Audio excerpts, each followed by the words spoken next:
Muito boa noite, gente. Vamos dar início a mais uma edição virtual. Esse nome que eu não estou gostando muito, né? Virtual, virtualizar, viralizar. Estou gostando não. Do Sempre um Papo em Casa, essa nova forma que nós encontramos de nos comunicar durante a pandemia. Hoje a gente tem a alegria da presença do senhor Eugênio Butti, jornalista e escritor. Por favor, pode colocar o Eugênio no ar. Entrou? Ei, meu bom Eugênio. Pode ir. Tudo bem, meu bom Eugênio? Como vai, querido? Querido Afonso, Ei. aquele abraço virtual para você. Abraço sem perdigotos, que agora é a minha especialidade. Exatamente. Ainda bem que estamos na mesma dimensão, que se estivessem em dimensões opostas, podia o perdigoto bater aí, então não vai bater. Pode ficar tranquilo. Eugênio, estamos esperando momentaneamente a senhora querida Marta Porto entrar, uma pequena dificuldade técnica. Então eu e Eugênio vamos aqui conversando, por enquanto. Dom Eugênio, tudo bem? Tudo ótimo, tudo ótimo. E você, Afonso? Estou aqui perfeitamente. Fui a várias cidades hoje, visitei cinema, teatro. Foi uma beleza hoje. Fiz muita coisa. Eugênio, eu vou fazer para você a pergunta que eu tenho feito ao abrir esta edição virtual do Sempre um Papo, que é a seguinte. Eugênio, como você está se sentindo?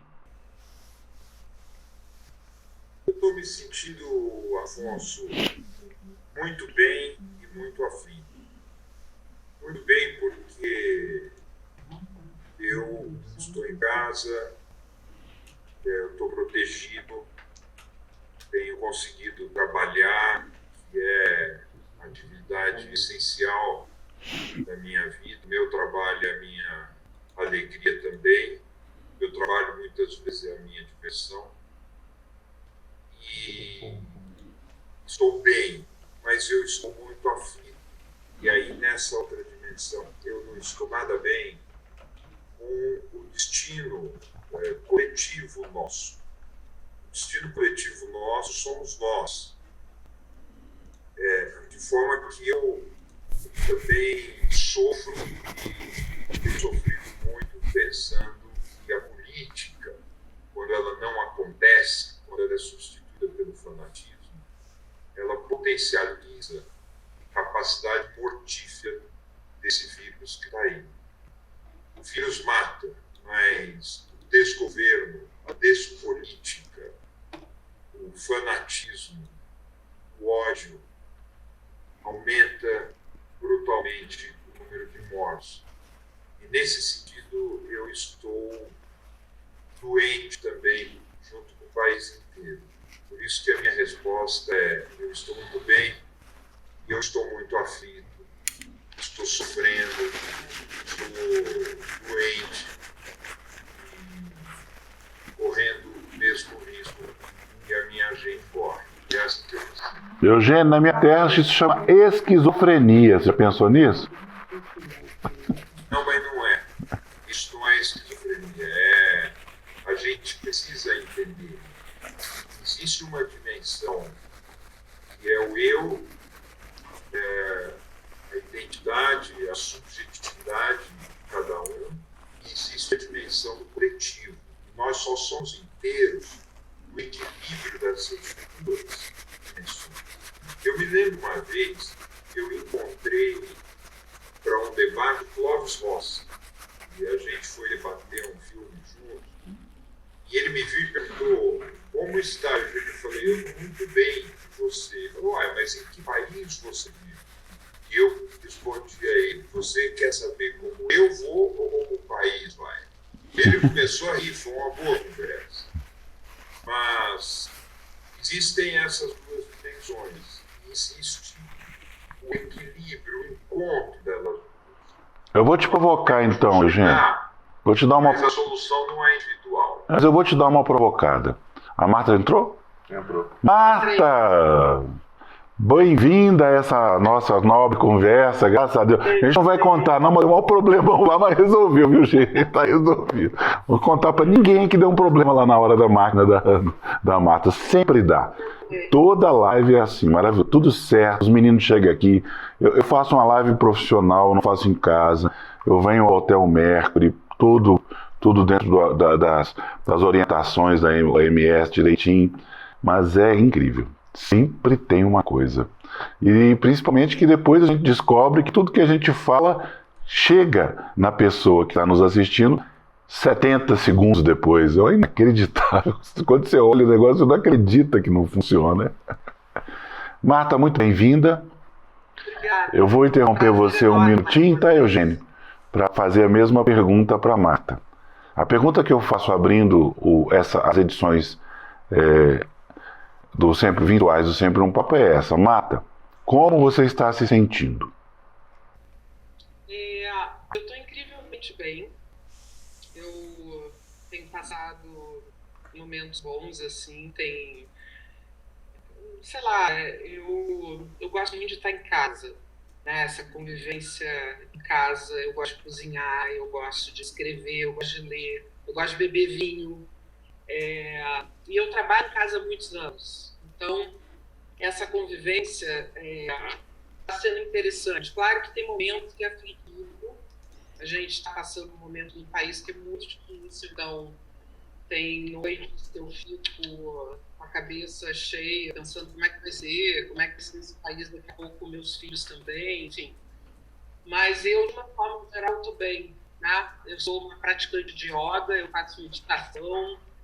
Então, essas coisas me ajudam muito a manter uma concentração muito grande para atravessar isso de uma maneira melhor. Acho que ajuda demais.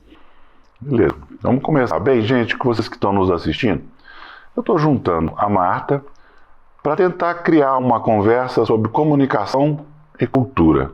Obviamente, entrelaçados, entrespassados pela questão da pandemia. E nesse sentido, Eugênio, eu gostaria de que você contasse para a gente o que você está fazendo profissionalmente agora e como você está tocando, especialmente a USP, né, na qual você é professor. Afonso, eu estou tocando a vida de professor com muita intensidade. É incrível, porque quando essa pandemia começou a exigir de nós mais recolhimento e as aulas ditas presenciais, eu não gosto dessa palavra, tiveram que ser interrompidas. A minha disciplina, eu tenho 3 classes, nenhuma delas sofreu nenhum vazio. Imediatamente eu já estruturei uma forma de fazer os encontros com os alunos por essas tecnologias. E funcionou. Foi duro para todo mundo, é difícil para todo mundo, mas a gente conseguiu, na época, e de uma forma geral, conseguimos isso na USP, manter a universidade ativa, de cabeça erguida, funcionando. Aumentou um pouco a carga de trabalho para alunos e professores, porque a gente tinha que se ocupar de questões decorrentes da tecnologia, além das questões próprias das disciplinas, das questões didáticas habituais. Todo mundo deu cabeçada, mas eu acabei de fechar o semestre, já dei as notas, conferi as presenças. Você atendeu o pedido do Walter Ogumãe? O Walter Ogumãe que me pediu quando nós estivemos juntos num ato público aqui no Largo de São Francisco, em São Paulo. E eu apresentei alguns alunos meus para ele que estavam lá, e ele falou, mas são todos ótimos alunos, tem que dar 10 para todos eles, porque ele sentiu o compromisso dos alunos com a liberdade, era um ato de defesa da liberdade deles. E eram, de fato, alunos muito bons. Mas eu toco a rotina universitária com muita intensidade e com muito gosto. E aí, fora isso, que é pouco parte disso, eu tenho elaborado artigos para vários lugares, conversado, feito algumas bem movimentada, por incrível que pareça. Eu me sinto mais demandado agora do que antes. Martita, querida, conta pra gente o que você anda fazendo aí trancada nessa sua casa. Então, eu trabalho com coisas muito diferentes, né, Afonso? Então, eu tenho uma atividade que é muito ligada a organizações internacionais, e aí nesses períodos mais complicados a demanda de trabalho aumenta muito, e eu tenho trabalhado muito com planos de contingência de coronavírus desde final de fevereiro, enfim, com frentes as mais diversas possíveis, no Brasil também, em algumas empresas como Natura, Energisa e tal. Estou preparando um livro novo que chama Mentalidades, pegando um pouco a questão da cultura e da comunicação como pilares do processo de construção da democracia, a partir daquela série de entrevistas que você me ajudou, inclusive, a agendar há um tempo atrás, né? Eu acho que foram 26 entrevistas com pessoas do mundo todo, basicamente artistas e tal. E então eu me divido um pouco entre essas coisas, assim, atendendo às vezes demandas, palestras, online, agora é tudo online, mas estou muito concentrada nesse foco de planejamento de ações de ajuda humanitária, que é um trabalho de fundo, que é, na verdade, o meu trabalho principal, né? E que me dá bastante uma sensação de estar sendo útil nesse momento, né? Assim, de estar podendo contribuir com pessoas que estão pensando coisas incríveis em todos os lugares, com culturas muito diferentes. Aí eu acho que talvez o meu trabalho mais importante seja pensar a partir da cultura, a partir das narrativas que as pessoas têm e como é que elas operam para provocar algum grau de mudança de percepção.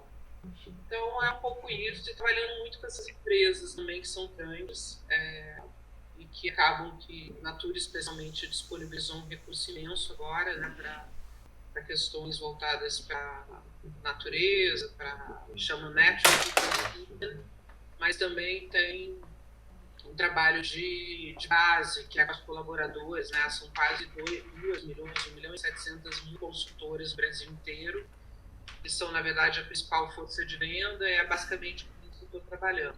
É muito trabalho, mas está sendo bem bacana. Janine Saponara está dizendo que não dá para ouvir os entrevistados. Você está surdinha, Janine, amiga querida do coração? Tem um monte de gente dizendo que não está dando para ouvir. Vamos falar um pouquinho mais alto aí, então, gente? Vocês dois, ou tentar aproximar um pouquinho mais. Gabriel, enquanto isso, dá uma conferida. Som, parece que é o problema de transmissão. Tem gente reclamando? Não dá para ouvir. Janine gritou aqui. Só tá dando para te ouvir. Tá dando só para mim ouvir, não tá dando para ouvir as pessoas? Vocês têm aquela coisinha de pôr no ouvido? E com o microfone? Aquele auricular com o microfone, você tem, Eugênio? Eu não tenho, porque nesse computador aqui não funciona. No meu Mac também não. Tá bom, então vamos continuar. Só peço um pouquinho, vocês falarem um pouquinho mais alto, que certamente é a questão do microfone do computador. Porque da transmissão não pode ser, porque senão não aconteceria. Não, e eu estou ouvindo perfeitamente a Marta, que aliás eu preciso cumprimentar, fazer uma festa. Olha aqui. Opa, eu tô com o teu aqui também, ó. Vamos fazer merchandising. Então tá, fala aí, Eugênio da Marta. Marta fala do Eugênio, é doei. Não, eu, na verdade, eu queria até fazer pergunta para a Marta, porque eu acho que ela desenvolveu e desenvolve um trabalho importantíssimo no encontro de cultura, arte e comunicação.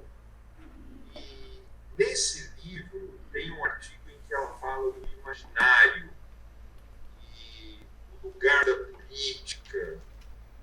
Eu acho esse tipo de questão para nós hoje,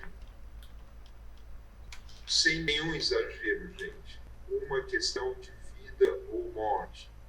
Eu digo que nos países em que houve algum sucesso, se é que a gente pode chamar de sucesso, no combate a essa pandemia, nós identificamos que existem líderes racionais que respeitam as suas sociedades, que têm capacidade de diálogo e de entendimento com as pessoas.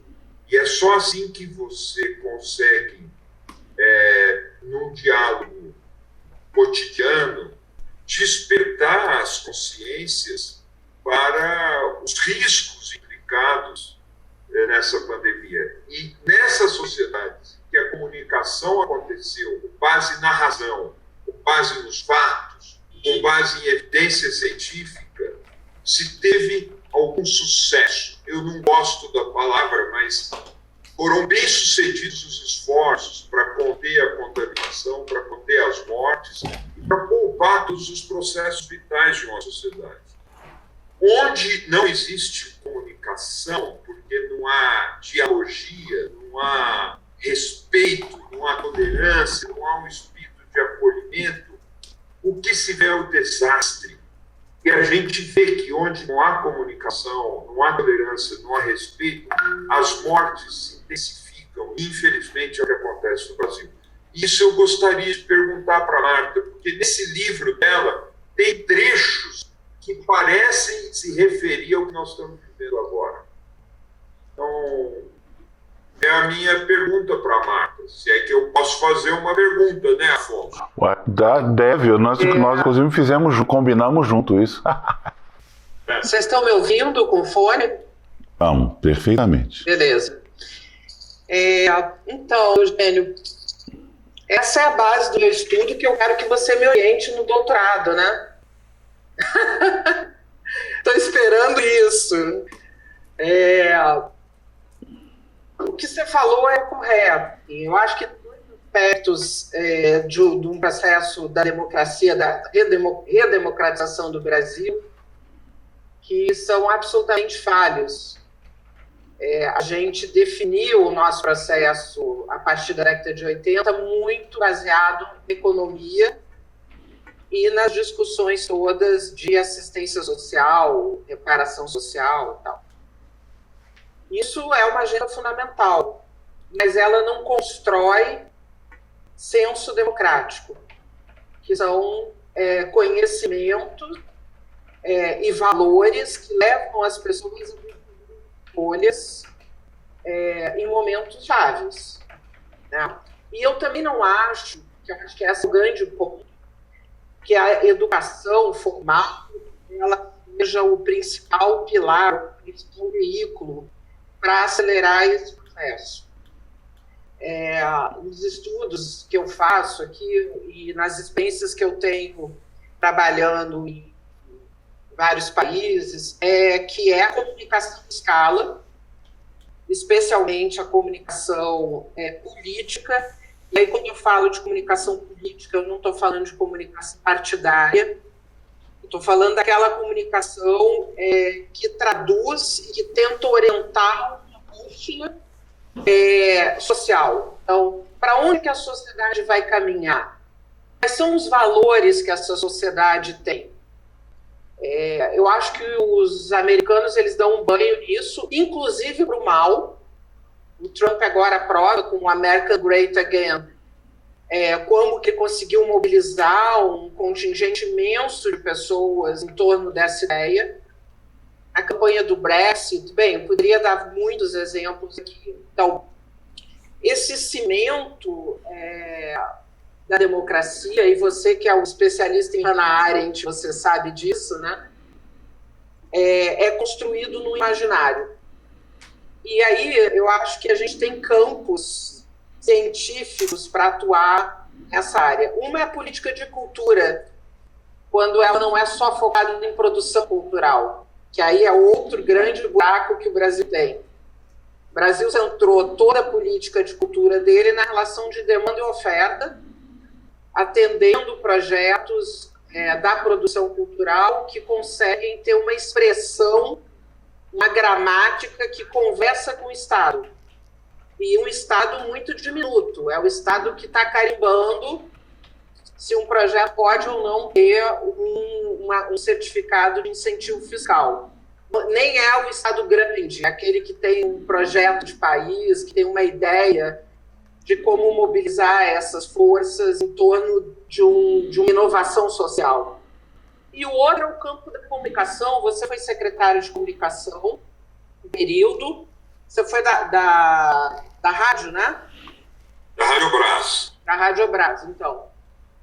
Eu fui secretária de cidadania por um período pequeno. E acho que as experiências que a gente tem de políticas de comunicação no Brasil, no campo do Estado, elas são trágicas, porque elas funcionam igual à cartela publicitária. Você trabalha com um montante de dinheiro para divulgar um determinado presidente, governador, liderança que está ali. Vocês não podem conversar. Desculpa. E você não tem preocupação nenhuma de estabelecer essa relação que eu digo que a imagem maior para mim é o Obama cantando Amazing Grace na igreja de Charleston. Ou seja, é a mobilização dos afetos em torno daquilo que é uma régua civilizatória e ética. A partir daqui, nós não aceitamos que isso vire. E o Brasil, ele tem chacina, ele tem 60 mil pessoas assassinadas por ano.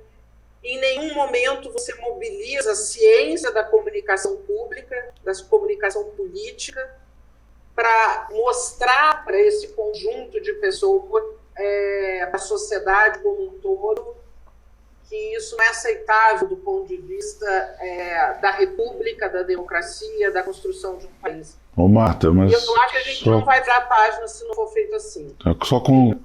Eu acho que o Eugênio teve uma experiência bastante singular, pelo menos no que tange aos 4 primeiros anos do governo Lula, né, Eugênio? E você conseguiu superar diversas barreiras estruturais, pelo menos nesse período. Foi a impressão que eu tenho. Não foi não só na Rádio Brás, quanto também na outra instituição coligada também, não é? Fala disso. Porque ali, naquela experiência do governo, que foi de 2003 até 2007, eu fiquei responsável pela estatal e mecanismos, os equipamentos de comunicação do governo federal. Então eram rádios, emissoras de rádio, emissoras de TV, e a gente tinha também veículo importante sob a administração da Rádio Brás, que era a Agência Brasil. Nós criamos, eu e as minhas equipes lá, criamos a Rádio Agência Brasil também, rádio que era a Rádio Agência Nacional. Que funcionou muito bem, né, Eugênio? Estava atendendo 2.800 rádios, era uma coisa impressionante. Funcionou muito bem. As dificuldades assim, que foram vencidas eram dificuldades materiais e dificuldades culturais. As dificuldades materiais eram escassez de equipamento, e as dificuldades culturais, que eram mais graves, eram próprias de uma mentalidade para a qual a função dos equipamentos de comunicação pública é fazer propaganda dos governantes. Isso é a coisa mais difícil de superar. E não atender à necessidade e ao direito à informação do cidadão. Esses equipamentos não deveriam ser postos a serviço do direito à informação. Eles deveriam ser postos a serviço das veleidades ou das aspirações, das ambições de imagem dos governantes. E isso deu para inverter um pouco, mas é um mal disseminado na cultura política do Brasil. Eu, recentemente, estava olhando o site planalto.gov.br. Entre outras coisas, tem toda a legislação atualizada, e por isso é muito útil. Aquilo virou um álbum de retratos do presidente da República. É um culto à personalidade, uma idolatria, uma celebração do personalismo totalmente na contramão do espírito da Constituição e da ideia da comunicação.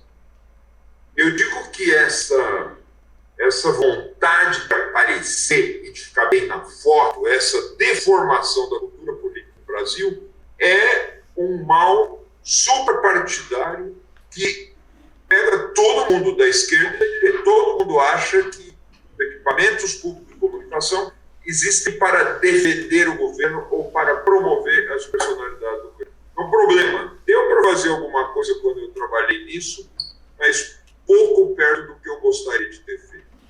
Foi muito, Eugênio, durante o tempo que ficou, e muita coisa ficou durante um certo período. É claro que hoje a situação é outra, nem merece gastar nosso tempo com isso, não. Marta, você disse do seu livro que você está escrevendo agora, né? A minha pergunta vai além. Qual é a sua maior inquietação hoje no campo da cultura, principalmente no que nós estamos vivendo, que é a pandemia? Depois eu queria fazer uma pergunta para o Eugênio também. Eu tenho uma pergunta pronta aqui para ele, eu queria fazer. Quer fazer primeiro? Pode fazer. Quero, porque essa pergunta que você fez é um pouco difícil, eu quero pensar um pouco. Tá bom. Nesse último livro que o Eugênio escreveu, já li vários livros do Eugênio, e esse último aqui, Exige Democracia Sem Verdade Factual, você coloca que a política que não respeita os fatos deixa de ser política propriamente dita. Como é que você vê isso nesse cenário que a gente foi construindo nos últimos anos também, e que inclui a imprensa? Eu acho que é necessário falar todo esse paradoxo da Lava Jato, o paradoxo de você trabalhar nas eleições de 2018, ou seja, em que medida que a gente consegue exercer uma política que não tem a frieza necessária para respeitar os fatos, não só a percepção que a gente quer dos fatos. Nossa, Marta, você falou que a pergunta do Afonso era difícil, essa é muito mais. Espera aí, me conta uma coisa, vocês estão ouvindo um eco? Eu estou. É natural, pode continuar. Uhum. Pode continuar, normal. Então vamos. Não, é muito bem lembrado, Marta, que a gente fale da imprensa. Essa ideia, que não é uma ideia minha, é uma ideia da Hannah Arendt, e eu busquei num texto de 1967, que saiu, não por acaso, na New Yorker, saiu numa publicação jornalística. Esse texto ele aparece pela primeira vez nessa revista. E a Hannah Arendt fazia coisas para New York, coberturas. Ela cobriu o julgamento do Eichmann em Jerusalém, e quem publica a cobertura importantíssima da Hannah Arendt é a New Yorker, que é uma cobertura que, ao mesmo tempo, uma peça jornalística e uma peça de filosofia, um ensaio filosófico. E o texto sobre a verdade da política, política e verdade, verdade e política, é um texto que também pode ser lido, e deve ser lido, na minha sensibilidade pelo menos, como uma reflexão filosófica de um alcance impressionante, embora muitas vezes com o frescor da linguagem jornalística. Eu não diria que é um texto fácil, como deve ser o texto jornalístico, mas é um texto acessível de um alcance impressionante. É um alcance tão impressionante que nós podemos ler esse texto de 1967 para entender coisas que se passam hoje. Ela estabelece que os fatos são a própria textura do domínio político. Ela diz isso. Os fatos e os acontecimentos são a própria textura do domínio político. Essa é uma citação que eu faço de memória, mas é quase literal. Porque, segundo o entendimento dela, e aí eu vou traduzir, vou contextualizar, a política não é outra coisa senão uma discussão racional sobre os fatos que todos percebemos como fatos. E dessa discussão racional, em que as opiniões se diferenciam, nós extraímos como sociedade diretrizes comuns. Isso são os processos decisórios da democracia. Sem a razão e sem a observância dos fatos, o que existe é um outro tipo de agrupamento. Ele pode ser religioso, ele pode ser fanático, ele pode ser selvagem, ele pode ser tribal, mas ele não é político propriamente dito, nos termos em que Hannah Arendt concebe a política. Para haver política, nós precisamos ser sujeitos capazes de observar os fatos coletivamente, chamando de fatos os fatos que todos entendemos como fato. Eu quero dar um exemplo, e aí eu respondo a pergunta da Marta. A pandemia de Covid-19 é um fato. Nós não podemos ver o vírus, mas nós dispomos de meios para saber que o vírus existe, para saber que o vírus acomete as pessoas, causando uma determinada enfermidade, e as pessoas morrem disso. Isso é um fato. Entender o fato e aceitar o fato é um primeiro passo da política. Depois nós vamos discutir como lidar com isso, como enfrentar, que atitudes tomar. E a sociedade política, sempre a partir do que eu aprendo de Hannah Arendt nesse texto, a sociedade política é aquela que se entrega a esse exercício e, pelos meios da razão, tira diretrizes, tira decisões comuns. Uma postura completamente diferente é negar os fatos. É aquilo que nós chamamos de negacionismo. O que nega o fato, o que nega a pandemia, e existem pessoas assim no Brasil, existem pessoas assim no Brasil ocupando altos cargos da República. Essa pessoa se coloca em outro território, que não é o território da política, mediado pela razão, observando os fatos, mas é um outro território, um território em que prevalece o fanatismo. Aí não há política, e aí não pode haver democracia. Aí existe uma outra forma de ordem.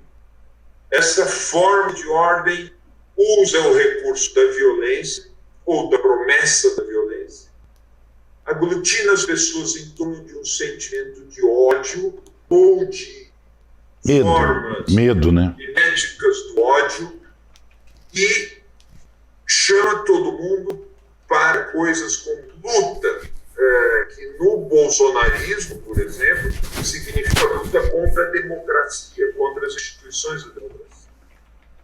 Ora, é óbvio que nessa via dos que se encontram fora da democracia, fora da política, a guerra que é movida contra a democracia e contra a política é uma guerra contra a cultura, daí a importância que a expressão guerra cultural tem para Trump e tem para o Bolsonaro. É uma guerra, no limite, contra as conquistas da modernidade, contra o iluminismo, contra o renascimento, contra a razão, contra a ciência e contra o que nos torna humanidade. Parece um exagero o que eu estou dizendo. Eu sei que parece um exagero o que eu estou dizendo. Mas o que eu estou dizendo é rigorosamente, factualmente verificável. E nós só podemos entender a radicalidade dessa questão lendo Hannah Arendt. É incrível. Por isso que eu digo que o que ela escreveu tem um alcance impressionante. Bem, Eugênio, você faz uma sequência deliberada de fato relacionado com política, e se um não dá certo, o outro não pode se viabilizar em certa medida, né?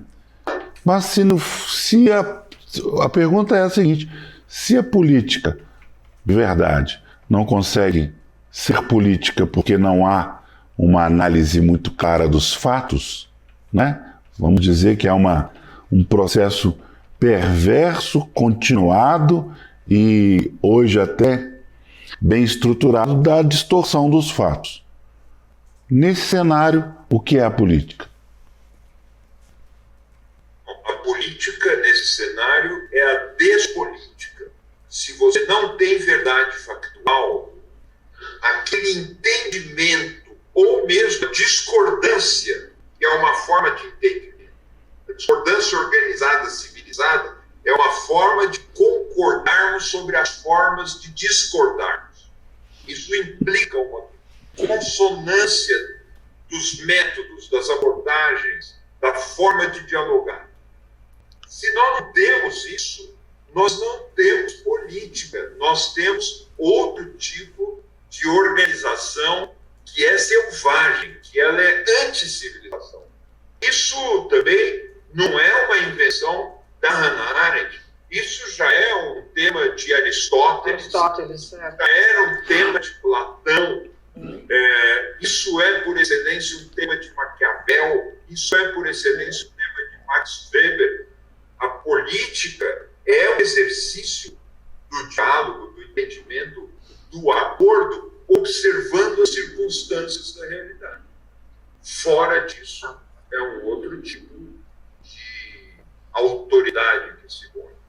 Fora disso, é a selva. Nós precisamos tomar muito cuidado. Mas eu faço, sim, essa associação de interdependência entre a categoria da verdade factual e a categoria da política.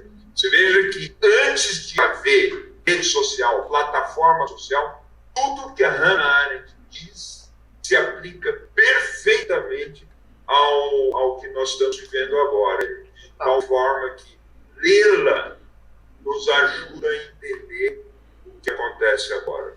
Em palavras grosseiras, não há democracia. Agora você, Martinha, fala um pouco. Você estava querendo comentar a fala do Eugênio, não é isso? Eu queria colocar, além da política ser o espaço do diálogo e da verdade, que é algo que a Hannah Arendt de fato coloca, também é o espaço da construção dos direitos públicos, daquilo que ela chama de felicidade pública, ou seja, é o lugar, e aí eu acho que tem um papel para a cultura que é fundamental, que é como que você pega toda a pulsão positiva de uma sociedade, os ativos, aquilo que uma sociedade se reconhece nas suas potencialidades e consegue construir uma liberdade que não seja só individual, mas uma liberdade pública capaz de garantir os direitos de todos. Tá? Então, é evidente que eu acho que tem uma tensão natural aí, mas é a tensão que ela colocava num texto que ela discordava de Thomas Jefferson, por exemplo, a ideia de que a Constituição americana talvez tenha dado um foco em demasia para a questão da liberdade individual.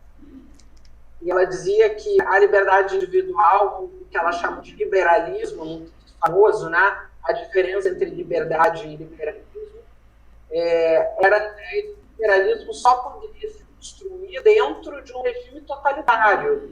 Às vezes eu fico me perguntando se não é um pouco isso que a gente está vivendo, porque, na verdade, esse é o grande choque do momento.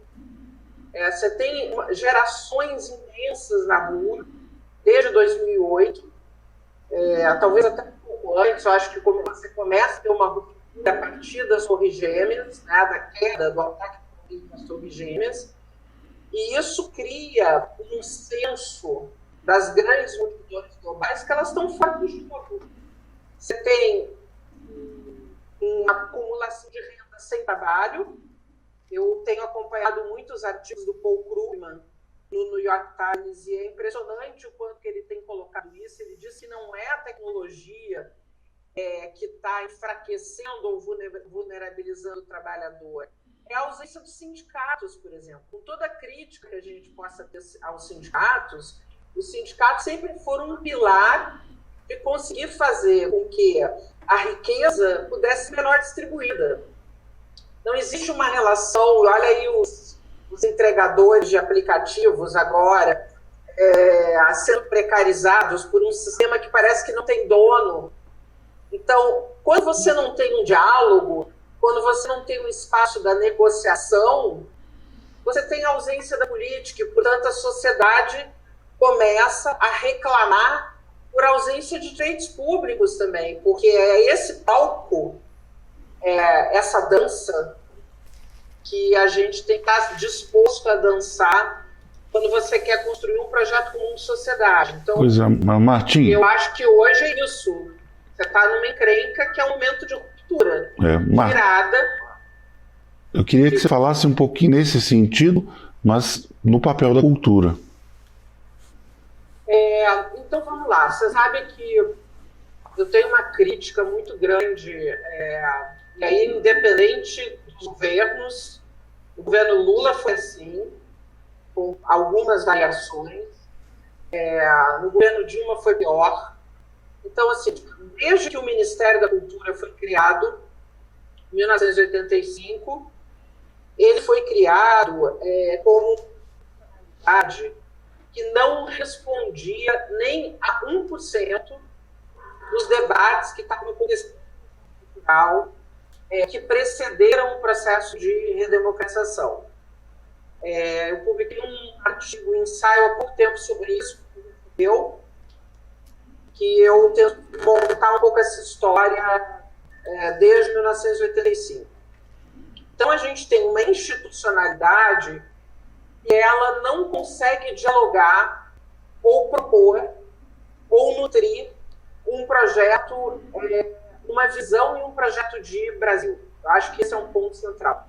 O Brasil parece um país que tem uma imensa criatividade e que não conseguiu converter essa criatividade num ambiente de oportunidades. Então, não adianta você ter um monte de criatividade, manifestações, patrimônio, pessoas incríveis e um ambiente sociopolítico, econômico medíocre, que não consegue olhar para isso como uma chave para gerar oportunidades.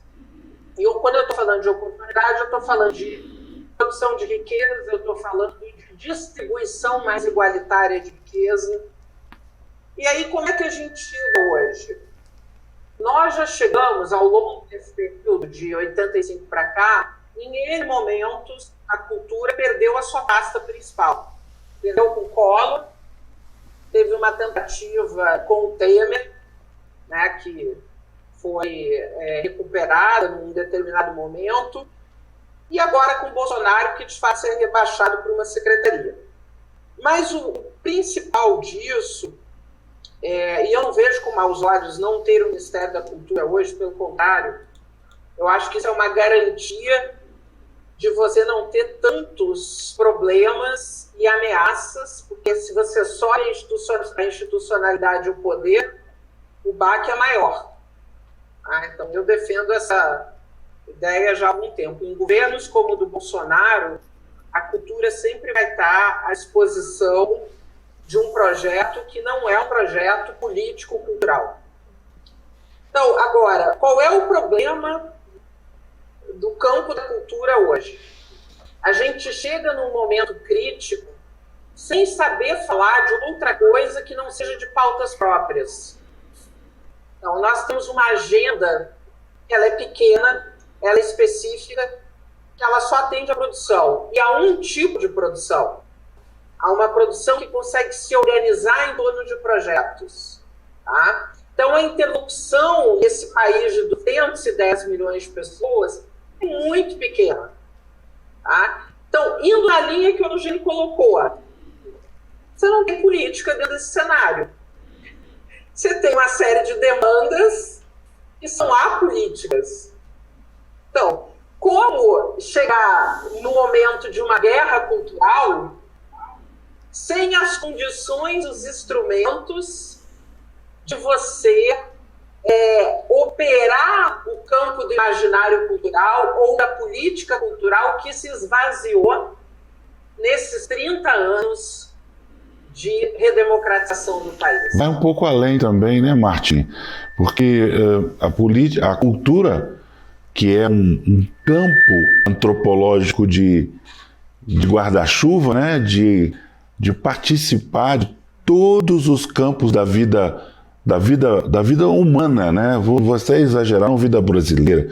Ela está ali participando de todos os campos da vida humana e nesse contexto ela se reduz, ela enfileira, ela faz essa avenida vira um beco no qual as diversas áreas da humanidade não conversam mais. Sabe? Esse é que é a grande questão. Como é que você vê isso do seu ponto de vista, Eugênio? Olha, Afonso, eu vou pedir aqui 2 segundos de verdade, que eu vou me levantar e voltar para cá com uma surpresa, que eu estou vendo daqui uma coisa, um objeto que eu vou trazer para cá. Tchan, tchan, tchan, tchan. Imagina se ele traz alguma coisa erótica, hein, Marta? Vai ser uma diversão. Que isso? Este livro aqui tem textos da Hannah Arendt traduzidos pela primeira vez no Brasil. É livro de cabeceira. Exatamente, eu estava me lembrando disso, porque a Hannah Arendt, eu estou muito longe de ser um especialista, por exemplo, como é o Celso Laffer, esse um grande conhecedor de Hannah Arendt, foi aluno da Hannah Arendt. Enfim, tem coisas maravilhosas sobre ela, é reconhecida internacionalmente como um dos grandes intérpretes de Hannah Arendt, com quem eu aprendi muita coisa. Né? E também Eloísa Starling. Eloísa Starling é uma magnífica historiadora do Brasil, é um dos nomes mais importantes da universidade brasileira na atualidade, é uma intelectual, irradia o espírito da universidade, a razão de ser da universidade, por onde ela vai, alguém que ilumina como ninguém fez antes, o que era o conceito de república no Brasil colônia, um livro maravilhoso sobre isso, e aqui é um livro que ela organiza, chamado Ação e a Busca da Felicidade em Hannah Arendt, né? Ela coordena essa edição, ela monta essa edição, e aqui Hannah Arendt fala muito sobre a felicidade, sobre a liberdade pública, e fala da ideia de liberdade negativa e liberdade positiva. Nós aprendemos muito também com esse texto. A Marta estava falando isso e eu ficava com isso na cabeça. É necessário essa homenagem, mais do que a Hannah Arendt, à figura que eu acho heróica no Brasil, de Eloísa Starling. É uma intelectual impressionante, que, sempre que eu estou perto dela, eu me sinto melhor. Essa é a figura de Eloísa Starling que me emociona sempre. E veja que coisa. Eu acho que eu estou desviando do que o Afonso perguntou, mas liberdade e felicidade tem tudo a ver. Não apenas por causa da divergência que ela tem com os pais fundadores, a Hannah Arendt, quando fala da busca da felicidade, que não é uma busca liberal da felicidade, não pode ser só isso, essa busca que o indivíduo empreende com a sua liberdade na direção da sua felicidade e empreende com a sua liberdade negativa. Liberdade negativa por quê? Porque só é liberdade porque aqui o Estado não entra, então esse não faz dessa liberdade uma liberdade negativa e lá na frente eu encontro a minha felicidade. Essa é uma felicidade, ela é ótima, batamos palma para ela, ótimo, mas existe uma liberdade positiva, que é aquela que o exercício da liberdade cria a liberdade, e uma felicidade coletiva. Hannah Arendt fala, os homens só são livres quando andam entre iguais. Olha que coisa maravilhosa. Olha que coisa maravilhosa. Para haver liberdade, é preciso que aquele com quem eu converso seja livre também. Então, nós aprendemos a dizer que a minha liberdade termina onde começa a liberdade do mundo. Essa é a liberdade liberal. Tudo bem com ela é necessária, não vamos jogá-la fora, mas existe uma liberdade que só começa quando começa a liberdade do outro. Eu só sou livre quando o outro é livre também. Isso é mais difícil perceber. Heloísa Starling, com esse livro que é uma joia, nos ajuda a entender esse negócio e nos ajuda a entender muito mais. Eu aprendo muito com ela, sempre. Isso nos ajuda a entender a situação presente. Veja que coisa. Nós discutimos muito tecnologia, muitas ferramentas de comunicação, esse negócio de Zoom, aqui estamos aqui no Zoom. Mas o problema é um problema da filosofia, que está na filosofia. Por exemplo, a inteligência artificial. Qual a ética da inteligência artificial? Podemos pensar numa ética com esses algoritmos, esses big data, essa coisa errada toda, que não seja uma ética do pensamento. Então, se não há pensamento, o que existe aí? Eu acho que é disso que se trata quando pensamos em cultura, quando pensamos na comunicação, na liberdade, na construção de um país diferente. É sempre disso que se trata.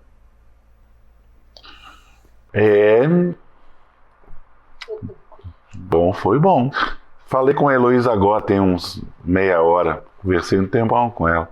Eu lancei o primeiro livro dela, Senhores das Gerais, em 1986. Então é uma amiga querida, uma pessoa dessa estatura. E Heloísa ocupa hoje uma posição, um lugar na cultura brasileira indisfaçável. E ao lado dela, a Lilia Schwartz, com os trabalhos de pensamento brasileiro, né, tem feito um bem, tem construído uma mentalidade tão democrática, progressista e lúcida, né? Inclusive as duas estão fazendo agora um livro sobre a peste, né? Sobre a febre amarela no início do século, fazendo uma correlação sobre o que está acontecendo. Estão em plena pesquisa. Bem, gente, tá quase na hora de acabar. A gente fala, né? Fala. Mas, Martinho, eu queria ouvir só mais uma palavra sua sobre a sua fala. Dá para a gente construir um campo mais progressista, mais abrangente com relação à cultura no Brasil hoje? Em que situação você vê essa possibilidade? Eu acho que sim. Eu acho que são duas agendas, né? Na verdade, primeiro, uma agenda da cultura que gera cultura política. Então, é uma agenda que o Campini fala que não tem a ver com a produção.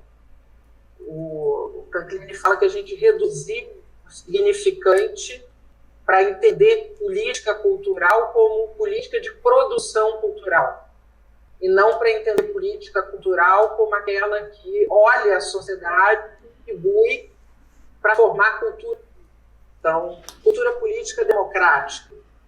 Então, eu acho que esse é um desafio grande e que também é um desafio de gestão, porque se fala muito em gestão cultural no Brasil, mas não existe gestão sem perguntas certas, ou pelo menos sem perguntas loucas. E a gente está sempre achando que o campo da gestão é um campo de administração. Então, você vai lá, administra uma coisinha aqui.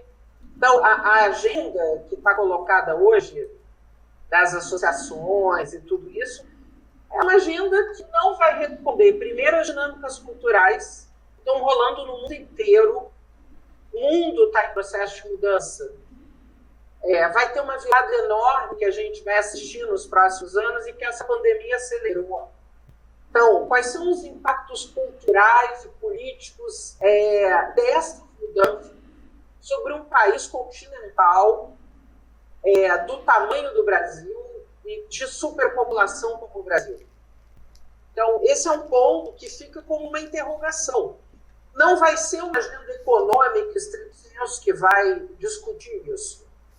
O outro campo, ele tem a ver com a questão produtiva, para mim, que é muito mais do que produção cultural, mas é que você aproveita tudo que você tem de memória que esse país produziu, a memória das línguas, a diversidade, a pluralidade das línguas, línguas indígenas, as cosmogonias indígenas, o que representa a Amazônia para a gente. Eu tive há pouco tempo, uma conversa com o Krenak, abri um seminário com o Copenau, onde ele passou 10 minutos falando em Yanomami. E qual é o interesse de ter uma grande liderança ambiental usando da cultura dele para abrir um seminário sobre arte? É mostrar para cada um de nós no Brasil que sem esse afeto cultural você não é capaz de respeitar toda essa cosmogonia e, portanto, nem a Amazônia você é capaz de respeitar, porque ela integra esses conjuntos de culturas que estão residindo ali. Então, o nosso trabalho é, de alguma maneira, dar relevo e importância política para formar cultura política daquilo que foi viabilizado durante séculos nesse país. Esse é um primeiro ponto. O segundo tem a ver com o campo da produção. Você imagina que nós precisamos ter um trabalho de inovação social imenso, inovação econômica e inovação educacional nesse país. Isso exige um esforço de orientação no campo da experimentação, que implica ampliar o risco. O risco que a gente... O brasileiro é avesso a risco.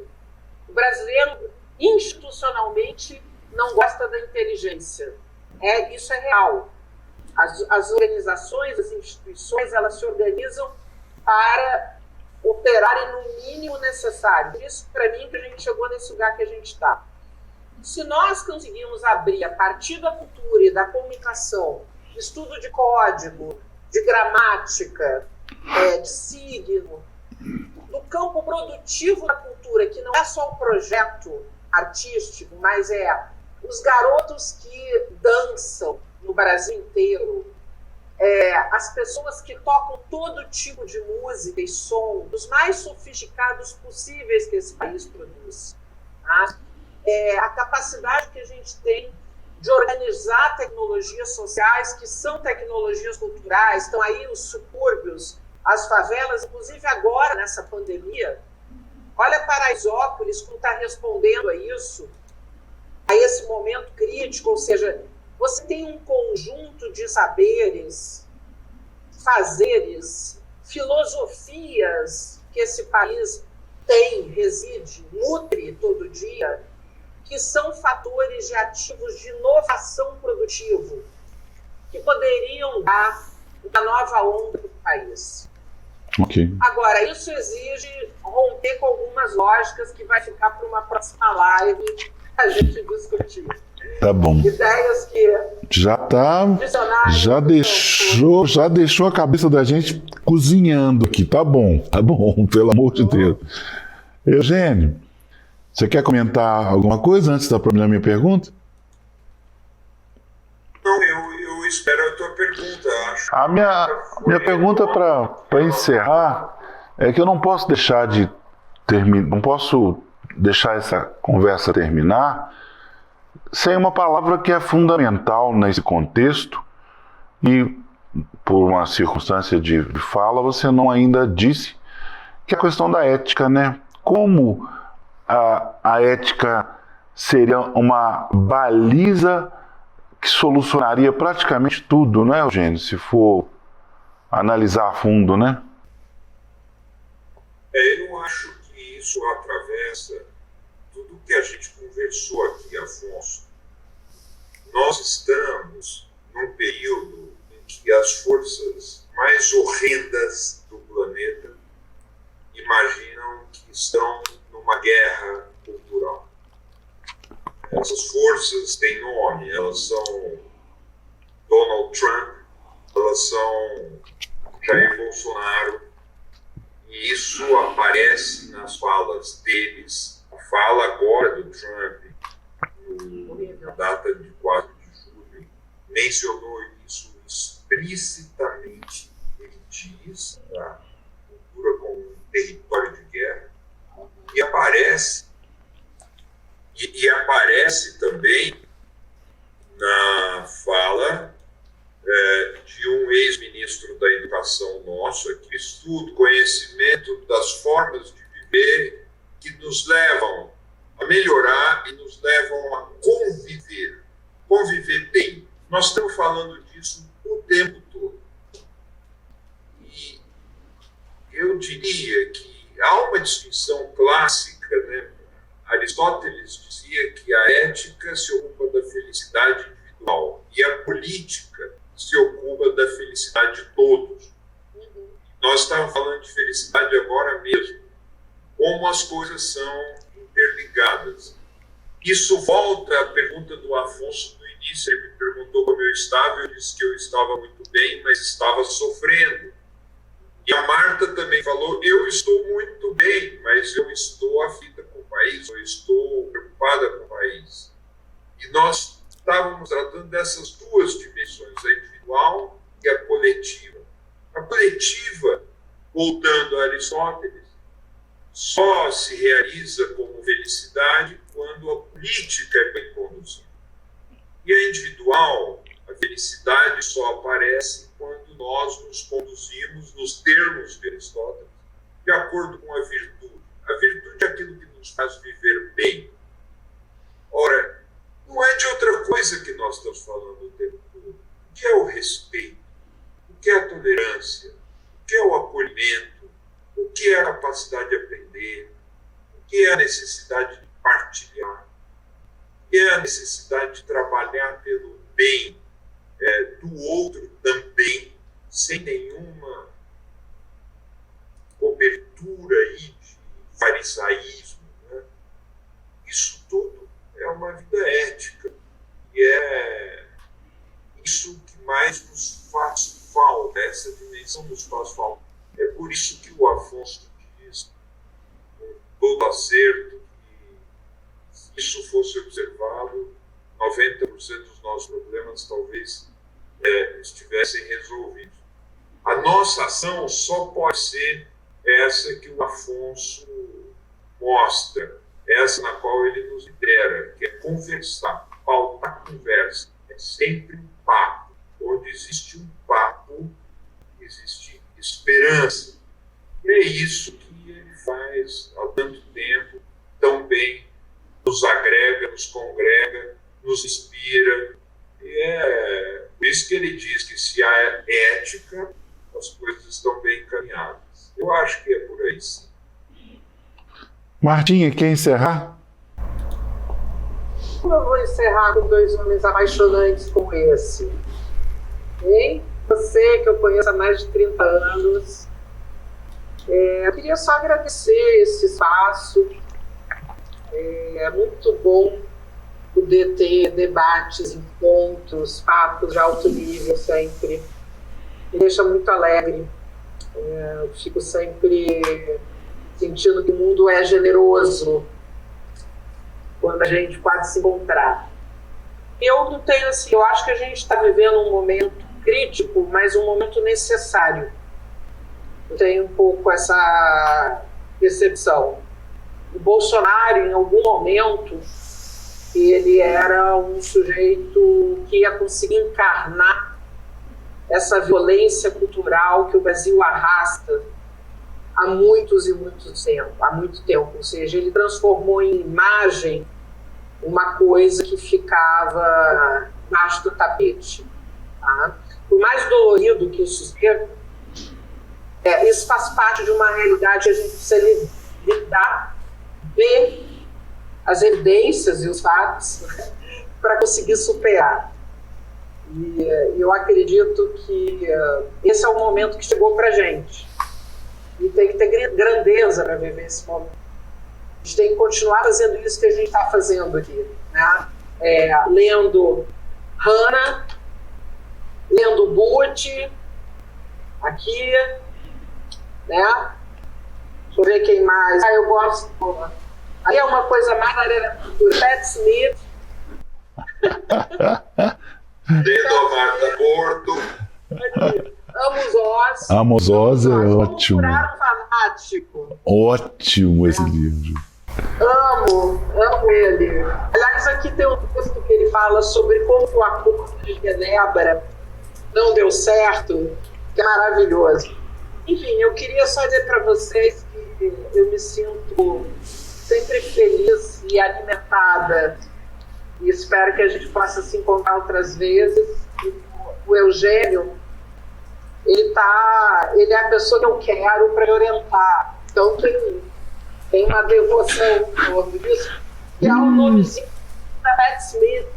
Aqui, Eugênio, eu trouxe para você, né? Tem uma devoção.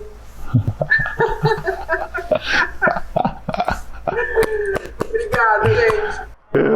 Eugênio, você quer encerrar também? Eu acho que essa fala da Marta, principalmente relacionada com a questão da violência, e aí voltando a Heloísa Starling com aquela belíssima exposição que ela fez sobre as guerras brasileiras, né? Mostrando tanto que o povo brasileiro, ao contrário da mística do Gilberto Freire, é um povo violento, sempre foi um povo agressivo, não tem nada de calmo e de pacífico, né?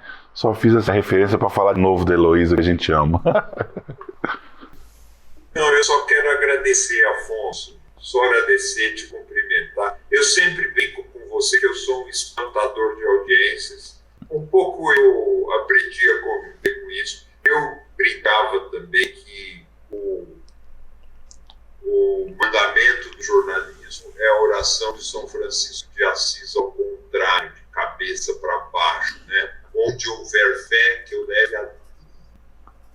E onde houver fanatismo, que eu leve um problema. Porque o fanatismo organiza, simplifica e dá uma colocada na vida do cidadão. Está tudo resolvido ali. Não existe mais ponto de interrogação.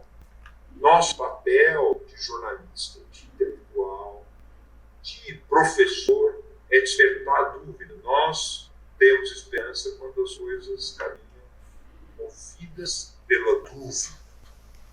Eu acredito nisso. Gosto muito de estar aqui. Adoro conversar com a Marta sempre. Já é o nosso segundo encontro longo, né, Marta? Isso é muito bom.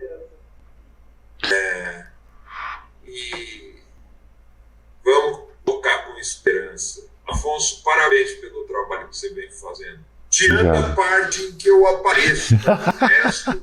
É isso, Eugênio. Você é uma referência na nossa vida. Você sabe muito bem disso. Não há quem, no mundo da comunicação e da cultura, não faça referência ao seu trabalho, mais que isso, ao seu pensamento, ao seu jeito.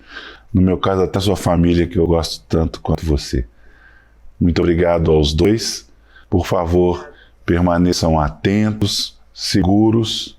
Não caiam nessa conversa de sair máscara o tempo inteiro. E, por favor, permanentemente indignados. Sempre. Até a próxima.